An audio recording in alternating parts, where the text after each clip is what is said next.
I got a question the other day from someone attending one of our weekly workshops, and that person told me, I'm going no contact, I'm in no contact, Alexis, but I have the feeling that my ex is also doing no contact.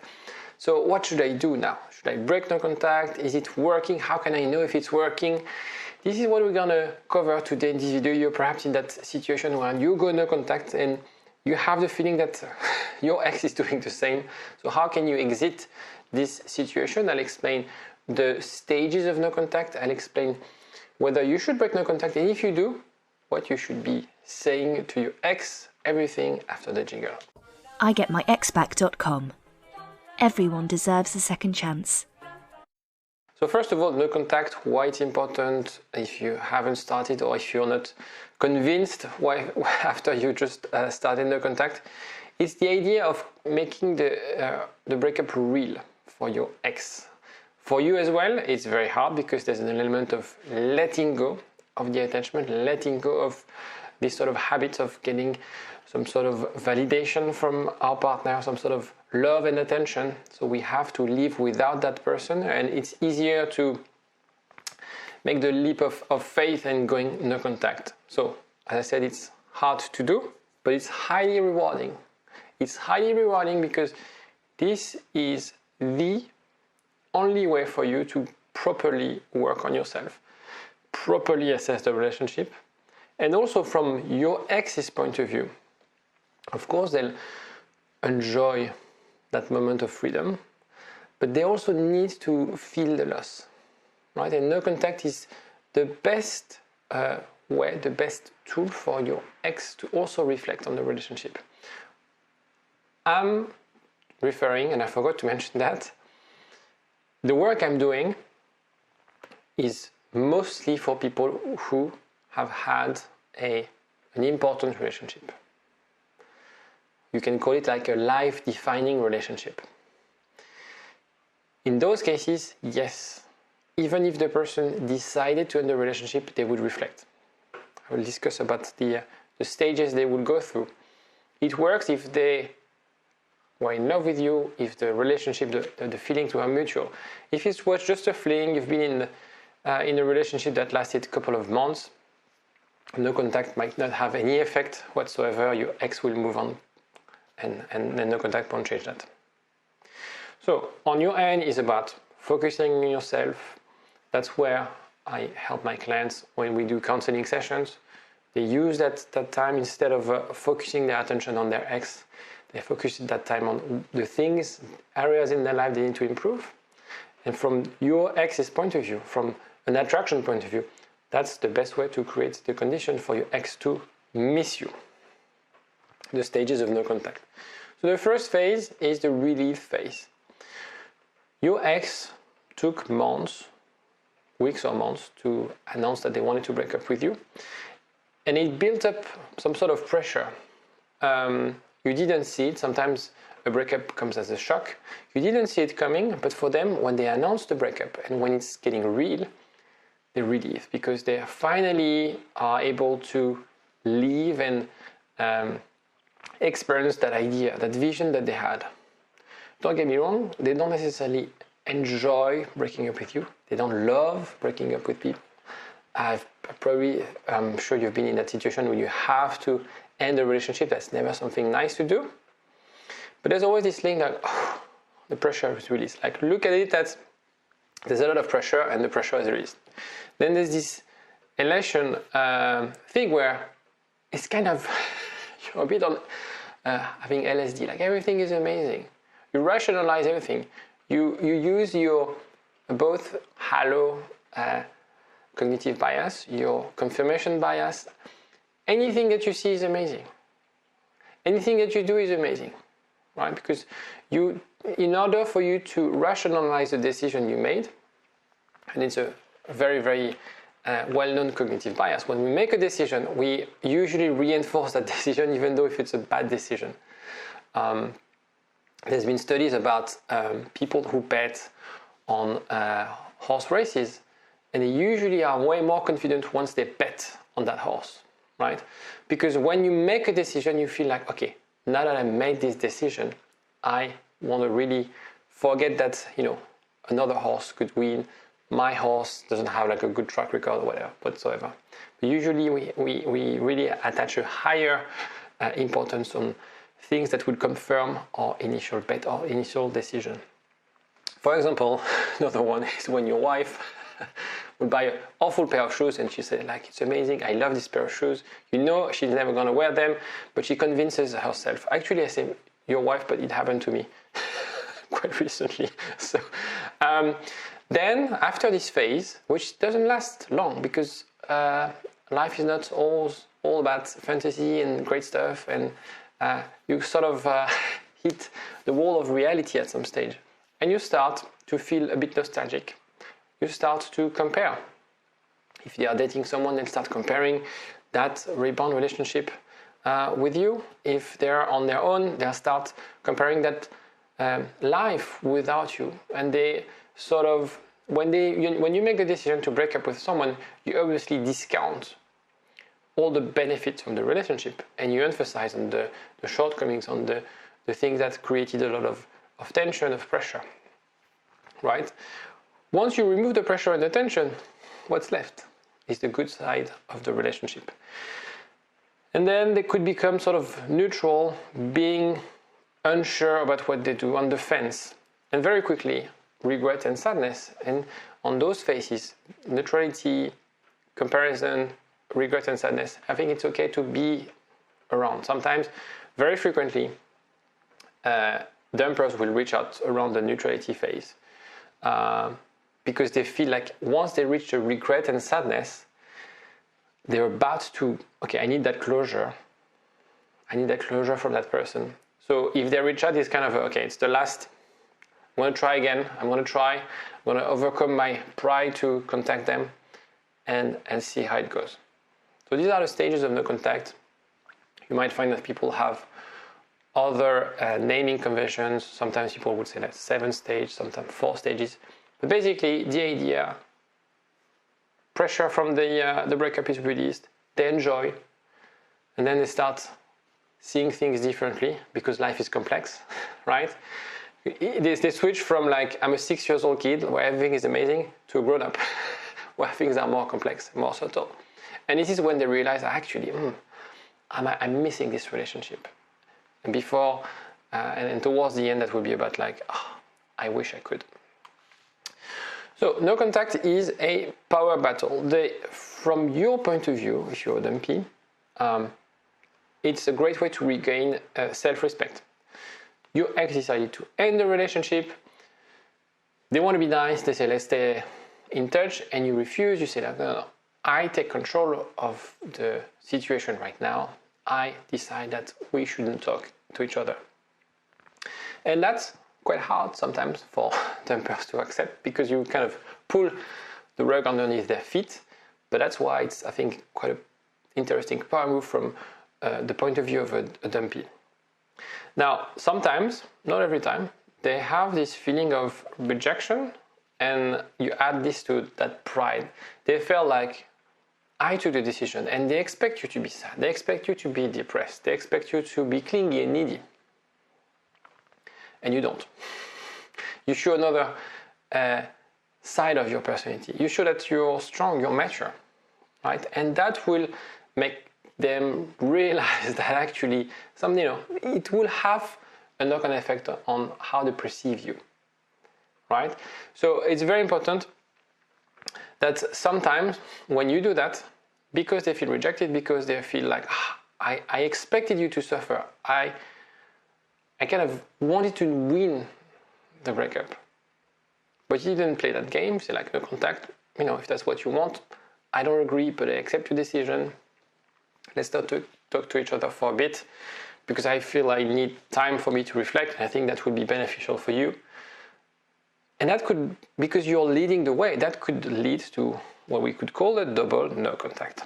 So it's when the pride and ego is above what is best for you. You're going no contact, you've been dumped, you feel like I was the one, or he dumped me, or she dumped me. He or she is the one to come back. And on the other hand, they'll say, well, I broke up with them. They seem fine about that. I miss them, but it's going to be very hard for me to reach out because I'm the one who dumped them. You see where it's coming? I'm the one who dumped them, and I feel like I would feel so stupid if I reach out and they reject me, because I don't want to be rejected, right? And so the thing is, I will be a loser if I reach out. And both of you are in that mindset. Both of you are like, that's not my role to reach out. And the other is like, yeah, but I don't want to be rejected. I'm scared, because I don't want to suffer the same way they suffered. And you don't want to reproduce the same toxic patterns of unproductive arguments, because that's probably why you ended the relationship, because you never really managed to address things. And for example, saying sorry when you screwed up, when you did something wrong. What should you do in that context? From my point of view, you'll find other people who would strongly disagree. From my point of view, I think it's okay to reach out and explain you why. It's okay if you obviously made changes in your life. The reason your ex broke up with you was that something was not working. It's that their expectation differs from what they could get. Perhaps they felt that they evolved, they grew, and you didn't. Perhaps they felt like there's a life event there. They want something else, something different, and you didn't want to tag along. Perhaps like the clash of attachment. You were too needy, you didn't really manage to have a framework that would work for both of you. If you've been in no contact for a couple of weeks or months, and you've been working on yourself, you've seen a therapist, you can really significantly see a change. If you ask people around you, they tell you, yeah, you've changed so much. You grew from that breakup. And if you feel like it's very hard for me not to have any news, I really want to give it a try. Or at least get some closure, because it's hard for me to move forward unless I speak with my ex. I think it's okay to reach out. That's your right to really assess where your ex is, even though he or she is the one who broke up with you. If you've been respectful, if you've been in a strong relationship, your ex will not ignore you. This, if you're not sure, there's a quiz and the link is in the comments, in the description, where you can assess whether your couple is what I call strong enough or special. Because like no contact, if it's just a fling, if it's not something strong, no contact won't change anything. So assess if you're not sure whether your relationship is strong enough. And the assessment will also give you sort of a score of how likely you will get back with your ex. It's totally free, by the way, and the link is in the description. If they ignore you, what does that mean? You've been in a loving relationship with that person for months, perhaps years. You haven't done anything wrong after the breakup. You haven't harassed them, you gave them that's their space, you respected their decision. You didn't sort of agree, but you respected that decision.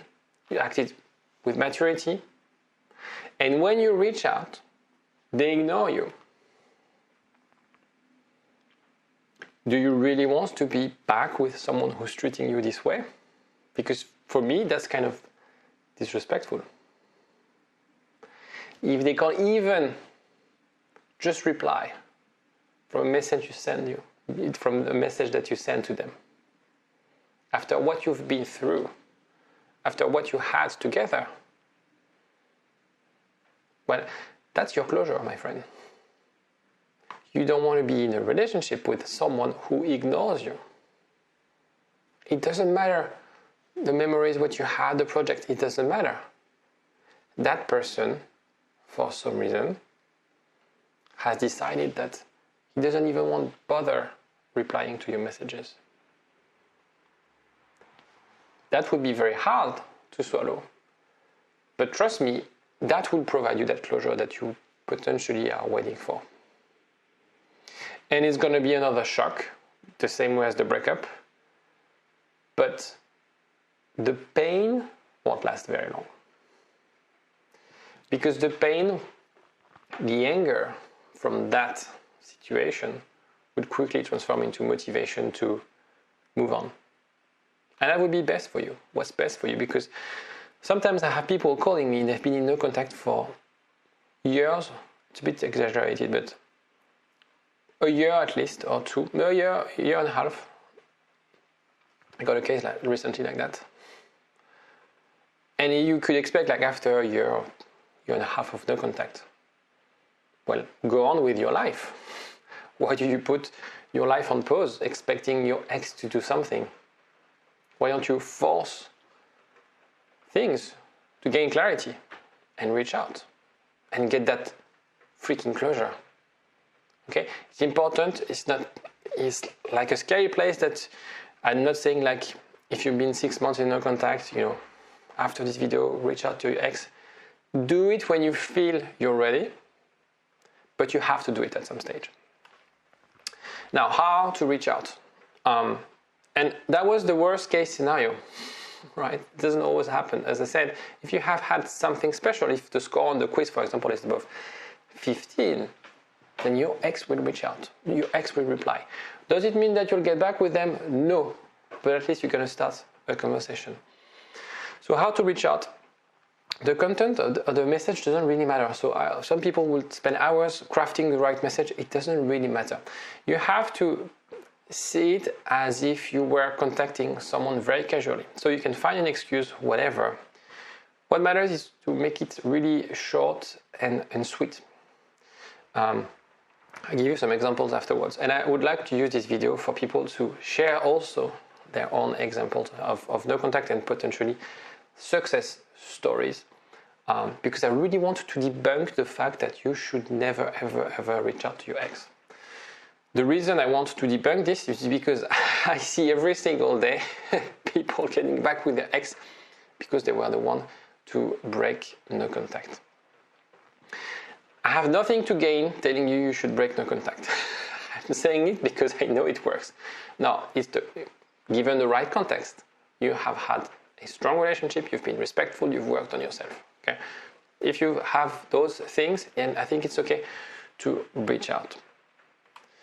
So, if you have met, for example, a mutual friend, and say, see, the way when I prepared this presentation, I was thinking sometimes you're thinking about someone or you're meeting someone and that makes you think of something. And you say, I haven't talked to that person for a while and I'm going to text him. That's how you should do it. We all have best friends, family, and then we have friends, second, third circle. And we think about them randomly. And sometimes you'll see, for me, I'll see a football game and say, have you seen the game? We lost 3-0 or whatever. Perhaps you're going to a specific neighborhood. Perhaps you go. So perceive it as I was doing this, and by the way, I thought about you. That's it. Don't overthink your ex doesn't want to, you don't have to seduce them, right? So it could be a meeting in neighborhood, a place or something. Some people say, I'm cooking this meal, can you send me the recipe? Honestly, it doesn't really matter. The triggers for you to write them is to think as I said, it's not like you've been waiting 78 days till the breakup and okay, now I have to write this, it's very scripted. It needs to come, it needs to be natural, it needs to be flowing naturally. Of course, you're gonna draft and wait each of the words of this message for a long time. It doesn't matter, because I know you would do that, but they shouldn't perceive that you did, right? And so I'd like to use this video. Please share your success stories of you breaking no contact with your ex and tell us what you sent them, because I think also some people, they're a bit scared and they don't know what to send. I'd love for you to send some examples in the comment section. Let's use this video to help each other. Sharing is caring, and I'll see you next time. Bye-bye. For a long time, get up, nah, I ain't a quitter. Toss me the ball, I'm a really big hitter. Big picture, I'm a straight killer.